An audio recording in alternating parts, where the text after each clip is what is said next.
Hai guys, welcome back again, it's me Angelica. So di video hari ini sesuai dengan judulnya, aku mau sharing tentang gimana sih cara bikin motivation letter untuk teman-teman yang pengen kuliah ke China, yang pengen S1 di China dengan cara beasiswa. Motivation letter ini adalah salah satu persyaratan untuk teman-teman yang ingin kuliah ke China, apalagi untuk jalur beasiswa. Nah, langsung aja kita mulai ke videonya. Di video kali ini aku bakalan share untuk S1 punya. Nah, kalau S1 dan S2 tuh motivation letternya cukup berbeda, jadi nanti aku akan sharing lagi kalau misalnya memang teman-teman berminat. Yang pertama itu strukturnya dulu. Nah, struktur motivation letter itu setiap kampus punya berbeda-beda. Tapi kalau biasanya itu sekitar 3-5 paragraf dan itu sekitar 500-800 kata. Yang pertama itu perkenalan diri atau introduction, kemudian sebutkan program dan juga universitas yang ingin kamu tuju dan tujuan surat. Istilahnya menjelaskan motivasi kenapa kamu pengen kuliah ke China. Nah, ini aku bacain contohnya ya. Seperti ini, kayak Dear Admissions Committee, my name is siapa, an Indonesian student who recently graduated from nama sekolah SMA kalian. I am writing this letter to express my sincere interest in applying for the bachelor's degree program in nama jurusan at nama universitas di China. Nah, ini tuh kira-kira pembuka yang cukup singkat, tapi teman-teman bisa secara free ya untuk mengganti, bukan berarti harus sesuai dengan template ini. Yang kedua itu latar belakang akademik dan juga prestasi kalian. Yang pertama adalah kalian harus ceritakan latar belakang pendidikan, kayak misalnya kalian sekolah di mana, terus kalian itu kalau misalnya udah SMA kan ada jurusan IPA atau IPS. Kemudian yang kedua adalah subjek yang relevan dan juga nilai kalian yang menonjol. Misalnya kalian pengen ngambil jurusan ekonomi. Nah, kalian bisa bilang tuh misalnya kayak pas SMA nilai ekonomiku 99 atau dapat A+, misalnya kalau yang bukan bernilai. Nah, nilai menonjol itu harus istilahnya itu sesuai dengan jurusan yang nanti akan kamu pilih. Walaupun misalnya nanti nilainya nggak bagus atau nggak sesuai, minimal ya jangan merah gitu ya, kayak 80 masih acceptable. Kemudian yang terakhir adalah kegiatan ekstrakurikuler, aktivitas, organisasi yang pernah kamu ikuti di sekolah. Misalnya kayak di sekolah kamu pernah ikut OSIS, nah itu tulis aja.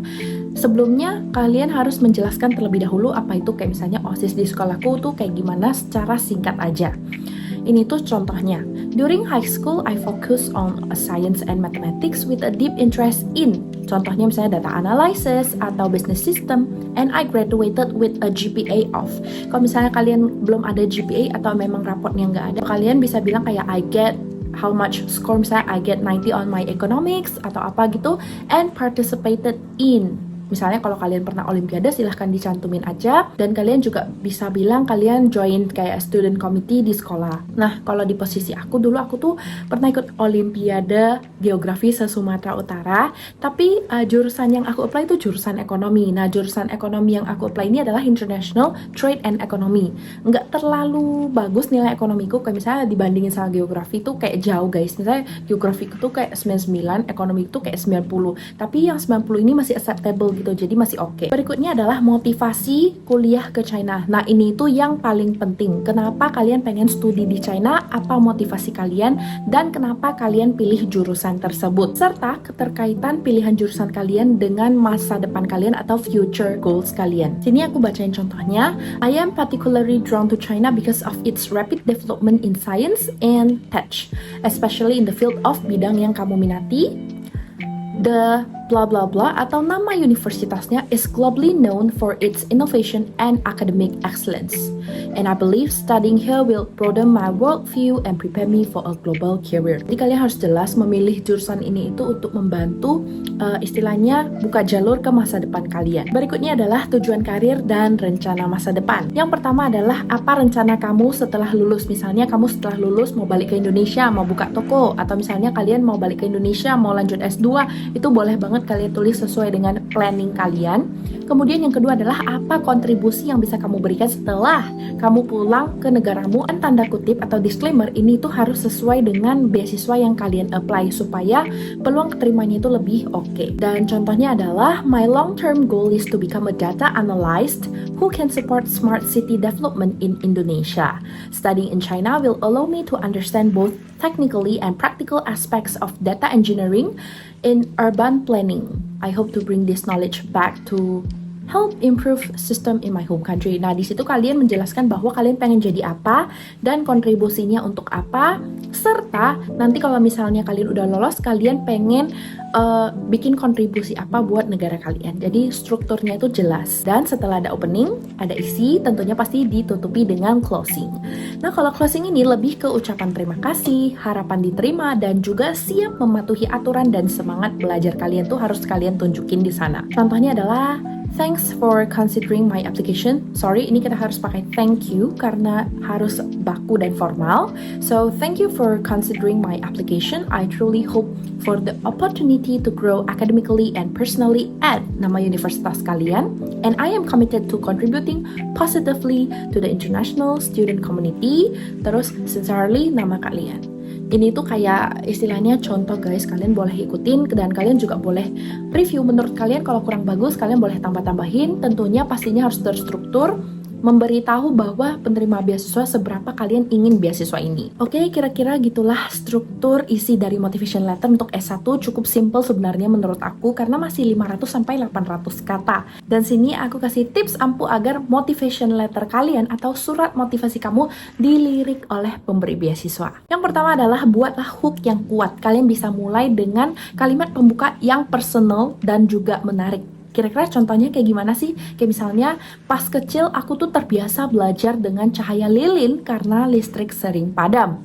Namun itu tidak pernah memadamkan semangat saya untuk belajar. Jadi kalian menggunakan perumpamaan di depan yang di belakangnya itu kalian semacam apa ya? Semacam menunjukkan semangat belajar secara tidak langsung. Di sini aku sebagai pemberi beasiswa aku akan kayak, wow, ini tuh tulisannya oke banget dan aku jadi pengen tahu gitu ceritanya. That's why mereka akan melirik motivation letter kamu. Berikutnya yang kedua adalah tunjukkan motivasi itu dengan jelas. Artinya bukan hanya kamu tulis saya ingin bla bla bla bla bla. Saya mau ini beasiswanya. Saya mau beasiswa ini atau kata-kata semacam itu. Tapi kalian lebih bagus tulis kayak saya bertekad ingin mempelajari apa, buat apa, kontribusi apa. Misalnya, saya ingin mempelajari environmental engineering karena di desa saya terkena banjir tahunan akibat buruknya sistem drainase. Saya ingin membantu membangun sistem yang lebih tahan perubahan iklim. Nah, di sini orang yang membaca ataupun pemberi beasiswa akan lebih tertarik ke orang yang memang sudah punya planning contribution ke negara mereka sendiri. Jadi akan lebih tertarik misalnya kalian baca kayak, wah saya ingin beasiswa ini, atau misalnya saya bertekad untuk mempelajari ini, tujuannya ini, dan kontribusinya ini. Gitu kalian pasti akan lebih tertarik dengan yang storyteller.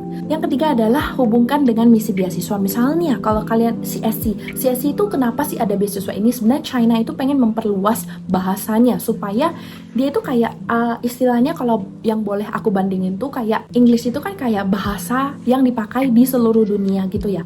Jadi China ini pengen juga Chinese seperti itu. Cuman Chinese itu kan banyak sekali hansanya yang memang cukup sulit buat dihafal untuk pembelajaran gitu. Jadi mereka sekarang tuh pengen lebih banyak orang belajar Chinese karena you know China is going to the international. Kalian harus tahu background dari beasiswa ini itu untuk apa. Jadi dengan begitu si pemberi beasiswa ini misalnya pengen cari orang-orang yang mengembangkan bahasa Mandarin. Nah, orang tuh jadi kayak, oh ini pas banget nih dengan goals dari kita sebagai pemberi beasiswa, maka mereka akan melirik motivation letter kamu. Berikutnya adalah tampilkan pencapaian kalian tanpa pamer, yang artinya nggak menyombongkan diri kalian. Misalnya seperti ini, kalian bisa pakai gaya humble confidence. Itu kayak, meskipun saya berasal dari latar belakang yang sederhana, saya berhasil meraih juara 1 lomba debat provinsi yang mempertemukan saya dengan sekolah-sekolah unggulan. Di sana kalian itu memberitahu bahwa kalian itu berasal dari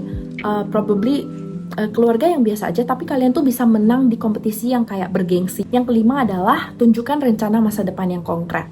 Ini tuh yang seperti aku bilang, kalian harus taruh di sebelum ending itu kayak kontribusi kalian tuh apa gitu. Karena orang nggak mau memberi hanya cuma-cuma, mereka mau tahu kira-kira kamu nih orangnya seperti apa, bisa kasih kontribusi apa nih setelah kita kasih kamu beasiswanya. Berikutnya adalah jaga struktur dan juga tata bahasa, seperti paragraf yang rapi, titik koma, pembuka, isi penutup yang kalau misalnya di change itu kan ada tab 2 kata gitu kan. Itu juga kalian harus tahu. Hindari bahasa klise, kemudian gunakan kalimat aktif dan juga ringkas. Dan yang paling terakhir adalah minta feedback. Ini itu paling penting dan yang harus kalian ingat, feedback itu memberikan kita sudut pandang POV yang berbeda dari setiap orang. Misalnya menurut kalian ini tuh udah bagus banget, tapi ternyata setelah kalian konsultasi dengan banyak orang, ternyata banyak sekali hal-hal atau insight baru yang bakalan kalian dapat dari orang yang kayaknya iya ya benar kata si A, kayaknya kita harus nambah ini biar motivationnya tuh lebih bagus.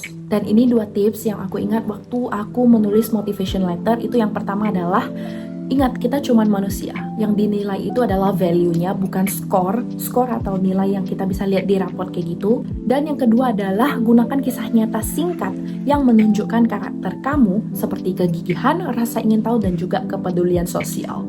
Bukan berarti kalian itu kayak ngambil beasiswa ya cuman sekedar ya udah karena itu privilege atau gimana, enggak. Tapi kalian harus benar-benar menunjukkan bahwa memang beasiswa ini itu kamu butuhin buat perkembangan, future contribution, dan juga buat kepedulian sosial. So that's all for today's video. Don't forget to like, comment, and subscribe, and I'll see you on the next video. Bye bye.